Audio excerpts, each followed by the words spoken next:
En film om gastransport. Ilt er livsnødvendigt for cellerne. Får cellerne ikke ilt, kan de ej danne energi. Faktisk kan vores hjerneceller kun overleve få minutter uden ilt. Men hvordan fungerer iltoptagelsen egentlig? Ilten inspireres via den atmosfæriske luft fra mund eller næse og ned igennem luftrør. Luftrøret deler sig i 2 hovedbronkier, der fører ud til hver sin lunge. Her deles disse til endnu mindre rør, hvilket vi kalder for bronkioler. Bronkierne fordeler sig til små sække, som vi kalder alveoler. I alveolerne diffunderer ilten over i lungekapillærerne, hvormed det optages i blodet. Ilten diffunderer på grund af koncentrationsforskellen i alveolerne og blodet.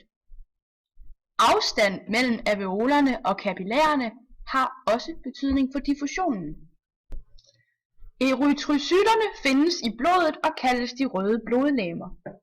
Disse transporterer ilt til kroppens celler. Desuden har CO2-transporten betydning for opretholdelsen af den konstante pH. De er runde og tykke i siderne og altså tynde i midten. De er små, de har ingen kerne og er elastiske, så de kan altså passere igennem bitte små kar. Hæmoglobin kan binde ilt og findes i de røde blodlegemer, erytrocytterne. Hæmoglobin er sat sammen af 4 polypeptidkæder, som er parvis identiske. Disse kaldes alfa- og beta-kæder. Disse udgør globindelen i hæmoglobinmolekylet. Hver gruppe har en hæmgruppe bundet til sig. I hæmgruppen findes der jern 2, og det er her ilten bindes til. Når hæmoglobin har bundet ilt, kaldes det oxyhæmoglobin. Her bindes 4 ilt til et hæmoglobinmolekyle. Molekylet ændrer form, når det bindes til ilt. Når et iltmolekyle bindes, åbnes der op, altså formen ændres, så det er nemmere at binde 3 iltmolekyler mere. Når ilten er optaget i lungekapillærerne, strømmer det med blodet til hjertet, hvorefter det pumpes ud til vævskapillærerne. Hjertets minutvolumen har betydning for, hvor meget ilt der transporteres ud til vævene.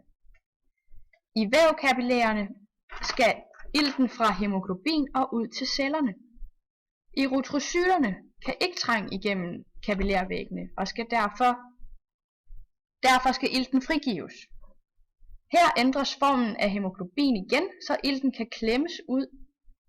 Frigørelsen sker igen på grund af koncentrationsforskellene, men også høj koncentration af kuldioxid og høj syrekoncentration.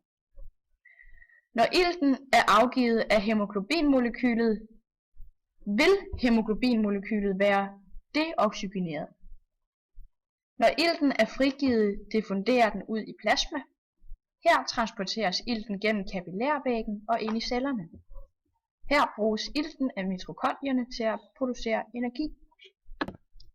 Da man ikke kan opløse ret meget luftart per liter vand, omdannes CO2 i erytrocytterne til kulsyren H2CO3. Det sker via enzymet kulsyreanhydrase. Kulsyren er en svag syre, og derfor kan den fraspalte en H+. Det tilbageværende kaldes hydrogenkarbonation. CO2 diffunderer til alveolerne. Koncentrationen i plasmaet falder til lavere koncentration end i erytrocytterne.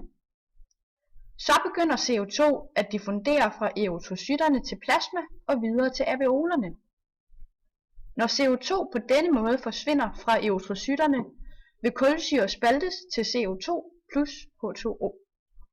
Koncentrationen af kulsyre nedsættes, så bindes H+ og HCO3- til H2CO3 igen. H+ fjernes fra hæmoglobinet, og hydrogenkarbonat pumpes ind i erytrocytterne igen. I lungerne sker det modsatte af, hvad der sker i vævene, hvor den øverste er i vævet, og den nederste er i lungerne. Øverst har vi vævligningen, nederst ligning for lunger. Sætter vi de to ligninger sammen, dannes ligevægtsligningen. Men vidste du, at